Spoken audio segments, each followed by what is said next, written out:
पुणे जिल्ह्याच्या जवळच असणारं एक छोटंसं निसर्गरम्य गाव. त्याच गावामध्ये आपल्या शेतीत राबणारे विठ्ठल आणि रुक्मिणी जणू काही मंदिरातल्या विठुराया आणि रुक्मिणीसारखीच. नावाप्रमाणे ते अतिशय साधे आणि सोज्वळ. निसर्गरम्य गाव.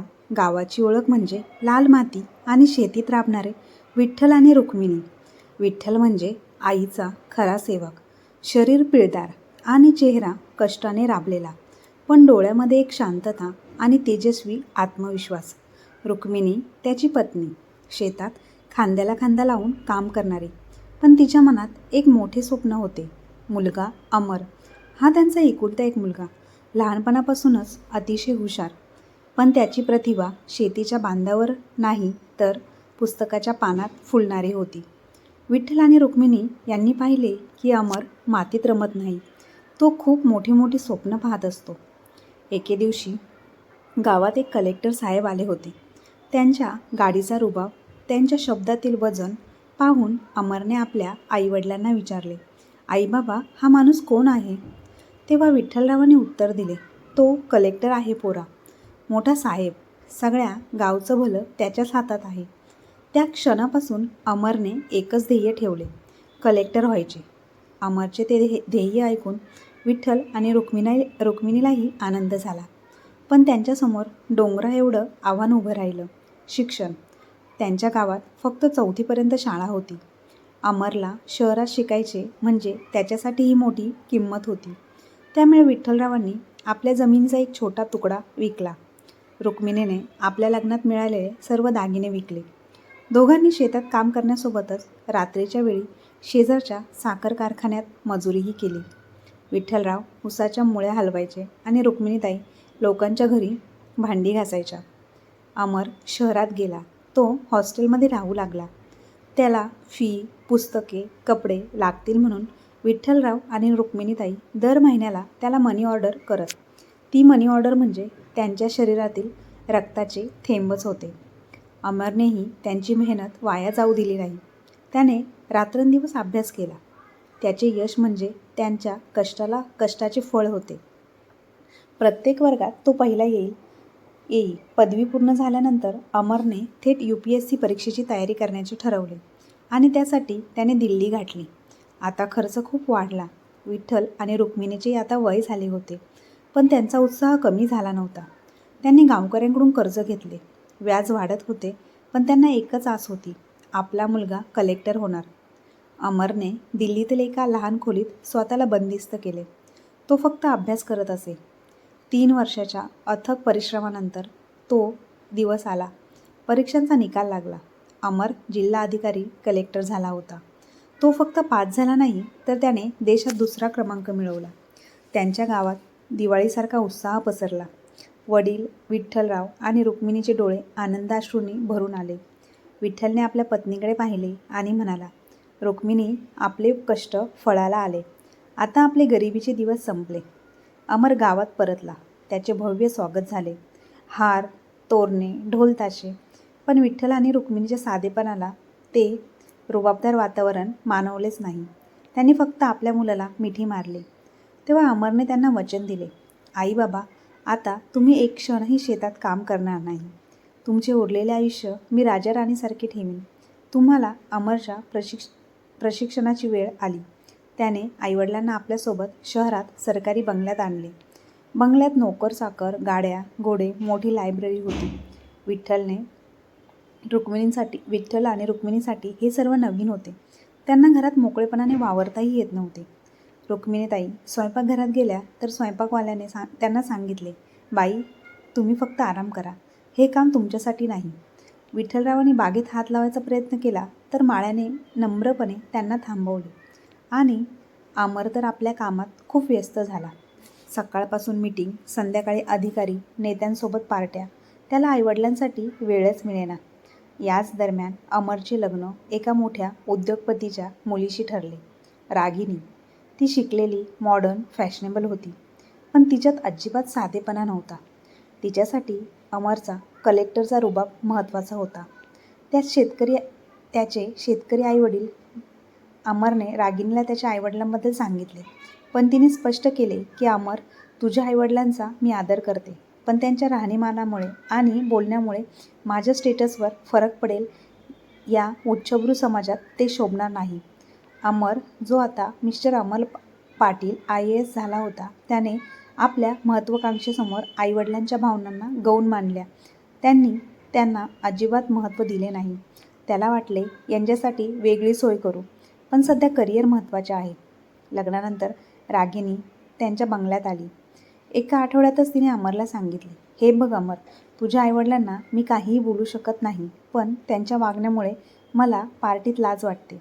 परवा तुझ्या वडिलांनी कलेक्टर साहेब आल्यावर आलेल्या उच्च आयुक्तांच्या पायांना हात लावला. ते इथे नको आहेत मला. त्यांना गावात पाठव किंवा त्यांची चांगली व्यवस्था कर. अमरने मात्र आता स्वतःच्या आईवडिलांकडे समस्या म्हणून पाहण्यास सुरुवात केली. त्याने एक मध्यमवर्गीय निवृत्त शिक्षकांच्या वसाहतीमध्ये त्यांना एक छोटा फ्लॅट घेऊन दिला आणि एक नोकर तिथे ठेवून दिला. त्याने आईवडिलांना सांगितले, आई बाबा, इथे तुम्ही अधिक सुरक्षित शांत राहाल. गावात जायची गरज नाही. मी लवकरच तुम्हाला भेटायला येईल. तेव्हा विठ्ठलराव आणि रुक्मिणीताईंनी समजून गेले की आता त्यांच्या मुलाला त्यांची गरज नाही, तर त्याला त्याची प्रतिष्ठा जपायची आहे. त्यांनी मुकाट्याने बंगल्यातून बाहेर पडण्याचा निर्णय घेतला. जाताना रुक्मिणीने अमरला मिठी मारली. बाळा, तू खूप मोठा झालास. तुझे स्वप्न पूर्ण झाले. आता तू फक्त आनंदी राहा. अमरने त्यांना एक मोठी रक्कम दिली आणि एक ड्रायव्हर शोधून दिला. जणू काही ते त्याचे प्रोजेक्टच होते. काही दिवसांनी शहरात एका उच्च पदस्थ अधिकाऱ्यासाठी मोठी डिनर पार्टी आयोजित केली होती आणि त्या पार्टीचे अमर आणि रागिनी मुख्य पाहुणे होते. रागिनीने अतिशय महागडी साडी आणि दागिने घातले होते. विठ्ठलराव आणि रुक्मिणी त्या दिवशी बाजारात काही औषधं खरेदी करण्यासाठी गेले होते. त्यांनी जुने मळलेले कपडे घातले होते, जी त्यांची खरी ओळख होती. बाजारातून परतताना ते दोघेही अमरच्या कारखान्याजवळच्या रस्त्यावरून जात होते, जिथे ती पार्टी होती. अमर आपल्या उच्चायुक्त पाहुण्यांसोबत गप्पा मारत असताना त्याची नजर रस्त्याकडे गेली. त्याने पाहिले त्याचे आईवडील गरीब सामान्य कपड्यामध्ये. त्याला वाटले, जर पाहुण्यांनी पाहिले की हे माझे आईवडील आहेत, तर माझी प्रतिष्ठा धुळीस मिळेल. तेव्हा त्याच्या आईवडिलांनी अमरला पाहिले आणि त्यांच्या चेहऱ्यावर आनंद झळकला. ते त्याला भेटायला धावले. तेव्हा अमरच्या मनात कलेक्टर जागा झाला. मुलगा नाही. त्याने द्वेषाने आईवडिलांना धक्का दिला आणि सुरक्षारक्षकांना इशारा केला. अमरने थंडपणे आणि कठोर आवाजात म्हटले, कोण आहात तुम्ही? इथून दूर व्हा. हे उच्चायुक्त साहेबांचं कार्यालय आहे. इथे भिकारी लोकांसाठी जागा नाही. ताबडतोब यांना इथून हकलवा. हे सगळं पाहून विठ्ठल आणि रुक्मिणी जाग्यावरच स्तब्ध झाले. त्यांच्या डोळ्यातून पाणी नाही तर रक्ताचे थेंब गळले असते. त्यांच्या मुलाने त्यांना भिकारी म्हणून हकलवले होते. रुक्मिणीच्या तोंडातून शब्दच फुटेना. विठ्ठलरावांनी तिचा हात पकडला आणि ते दोघेही शांतपणे आणि मान खाली घालून त्या गर्दीतून दूर गेले. अमरने आपल्या पाहुण्यांकडे बघून एक बनावट हास्य केले आणि म्हणाला, सॉरी सर, हे लोक नेहमी इथे गोंधळ घालतात. सुरक्षारक्षक जरा बेजबाबदार आहेत. रुक्मिणी आणि विठ्ठल त्या रात्री खूप रडले. त्यांना बंगल्यातून काढल्याचे दुःख नव्हते, पण भिकारी हा शब्द ऐकल्याचे दुःख होते. रुक्मिणी आणि विठ्ठलरावांनी त्या रात्री एक कठोर आणि शांत निर्णय घेतला. त्यांना आता जगायचे नव्हते.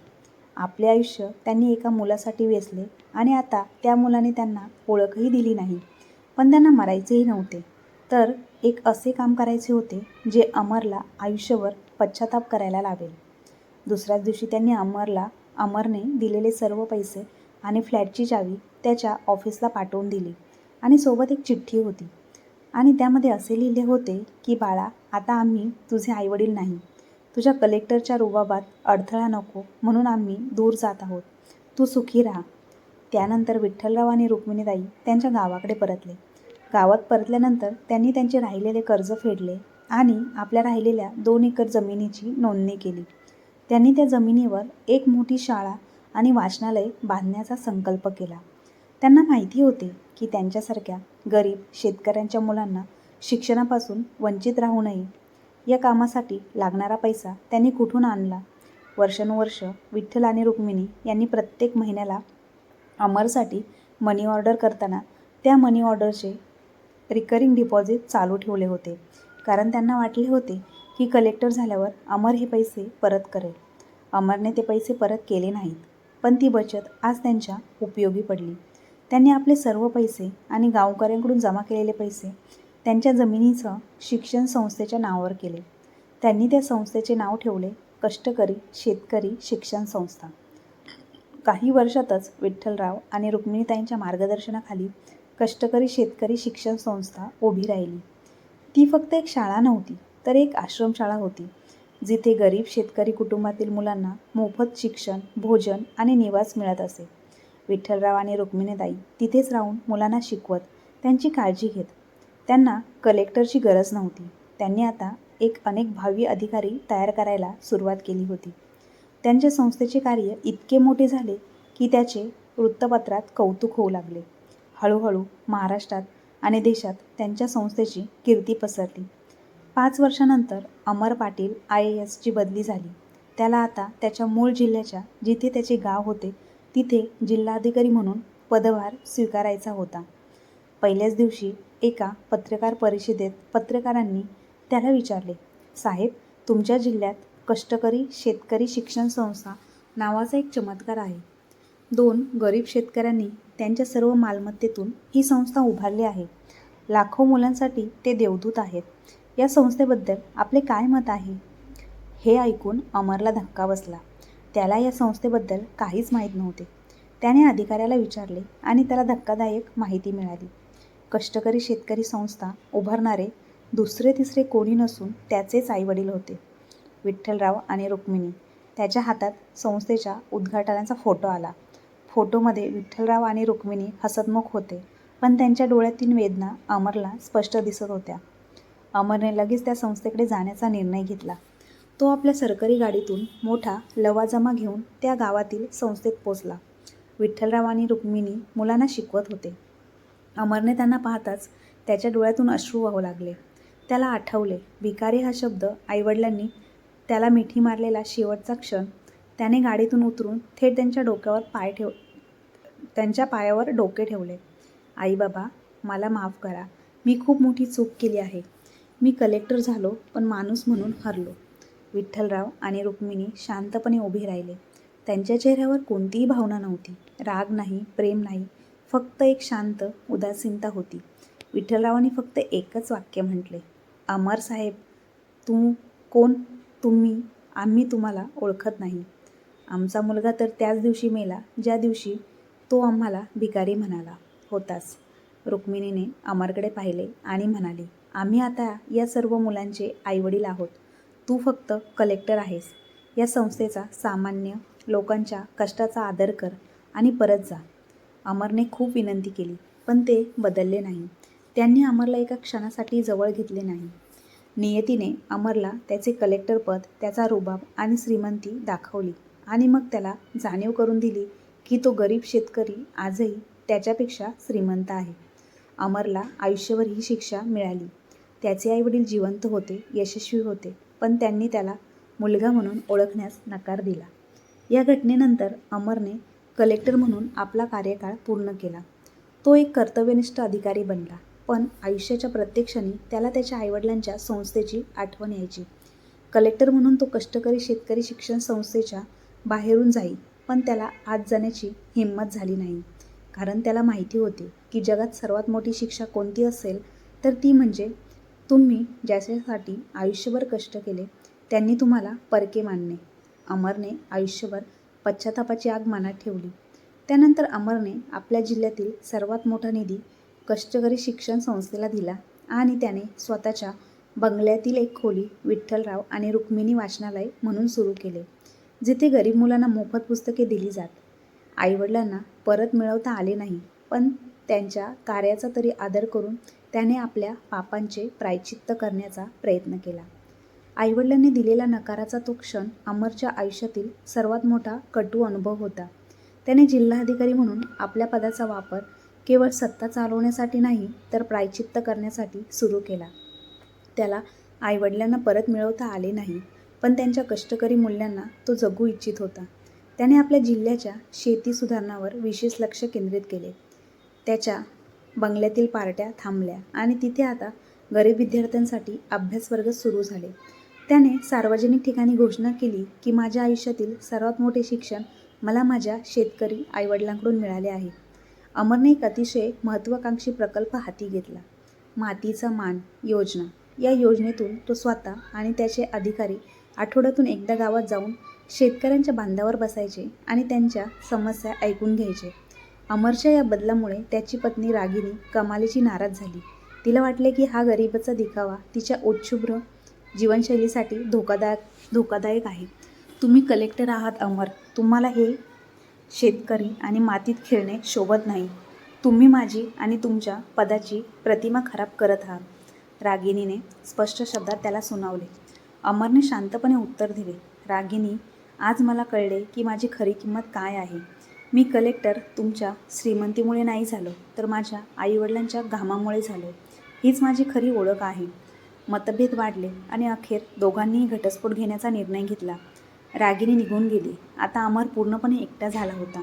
कुटुंबाविना केवळ आपल्या कामासोबत अमरने कष्टकरी शेतकरी शिक्षण संस्थेला अधिकृतपणे कोणताही सरकारी निधी दिला नाही, कारण त्याला भीती होती की आईवडील त्याला लाच दिल्यासारखे समजतील. त्याऐवजी त्याने आपल्या पगारातील मोठा भाग वापरून संस्थेसाठी गुप्तपणे मदत सुरू केली. त्याने रात्रीच्या वेळी साधे कपडे घालून संस्थेच्या सुरक्षारक्षकांना न ओळखता येण्यासाठी संस्थेच्या नावावर आधुनिक संगणक, पुस्तके आणि चांगले अन्नधान्य पाठवले. त्याने संस्थेच्या अनेक मुलांना शिक्षणासाठी शिष्यवृत्ती मिळवून दिली, पण कोणालाही हे कळू दिले नाही की हा अनामिक देणगीदार कोण आहे. आईवडील आणि संस्थेचे व्यवस्थापक या बदलांनी खूप प्रभावित झाले. संस्थेचा दर्जा खूप सुधारत होता. काही वर्षानंतर अमरच्या बदलीची वेळ आली. त्याने आपल्या जिल्ह्यात खूप चांगले काम केले होते आणि आता त्याला मंत्रालयात उच्च पद मिळणार होते. जाण्यापूर्वी त्याला एकदा तरी आईवडिलांना भेटायचे होते. तो दिवस होता संस्थेच्या 10व्या वर्धापन दिनाचा. अमरने एक सामान्य माणूस म्हणून गर्दीत मिसळून संस्थेच्या सोहळ्यात उपस्थित राहण्याचे ठरवले. समारंभात विठ्ठलराव आणि रुक्मिणी यांचे मोठे सत्कार करण्यात आला. विठ्ठलराव माईकवर उभे राहिले आणि त्यांनी एक हृदयस्पर्शी भाषण दिले. विठ्ठलराव म्हणाले, या संस्थेच्या उभारणीत अनेकांचा हात आहे. आमची जमीन आणि कष्ट महत्त्वाचे आहेत, पण गेल्या काही वर्षात एका अनोळखी देवदूताने या संस्थेला खूप मदत केली आहे. त्या व्यक्तीमुळेच आज आपल्या मुलांच्या हातात संगणक आणि उत्तम पुस्तके आहेत. रुक्मिणीताई पुढे आल्या आणि त्यांनी म्हटले, मी त्या अनोळखी व्यक्तीला एक संदेश देऊ इच्छिते. तुम्हाला जे कोणी असाल, देव तुम्हाला खूप यश देवो. तुम्ही एका आईवडिलांचे कर्ज फेडत आहात, ज्यांना त्यांचे मूल विसरले होते. हे ऐकून अमरच्या डोळ्यातून अश्रूंचा बांध फुटला. तो आता जास्त वेळ तिथे थांबायला धवजला नाही. तो हळूच संस्थेच्या मागच्या बाजूला गेला आणि तिथे ठेवलेल्या एका जुन्या बाकावर बसला. तो बाक त्याला आठवला. लहानपणी तो आणि त्याचे आईवडील याच बाकावर बसून रात्रीच्या चांदण्यात स्वप्न पाहत असत. अमर बाकावर बसला असताना त्याला बाकावर एक छोटी चिठ्ठी चिटकवलेली दिसली.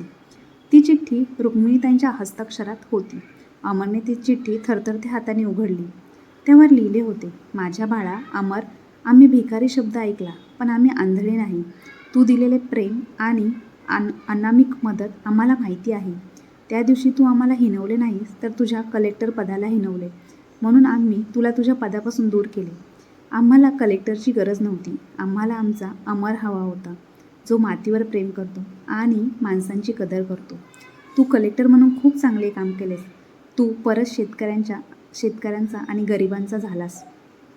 तुझ्या कामातून तुझे प्रायश्चित्त पूर्ण केले आहेस. आम्हाला आता तू कलेक्टर म्हणून नाही, तर आमचा अमर म्हणून भेटायला ये. आमच्या संस्थेचे उद्घाटन लवकरच होणार आहे आणि मला माझ्या मुलाच्या हातून ते करून घ्यायचे आहे. तुझ्यासाठी आमचा आशीर्वाद नेहमीच आहे. तुझी आई आणि बाबा. ती चिठ्ठी वाचून अमर जमिनीवरच कोसळला.